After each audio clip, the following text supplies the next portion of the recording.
This is a RepRap Pro Ormerod. Being a RepRap, it prints a significant fraction of its own parts. In this case, everything you can see that's green. It has a Duet microcontroller, which has an Ethernet interface, so it's connected to the network, which means that we can control it from an ordinary web browser. Here's one. And when it first comes up, it comes up with a password page because it's on the network. You don't want anyone messing about with it.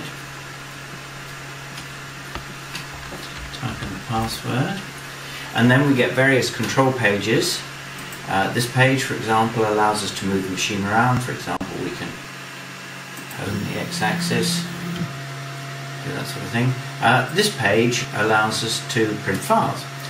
We just select the file from the list, and I cheated a little bit here. The bed is already warmed up. Select the file from the list, and it will go away and print it.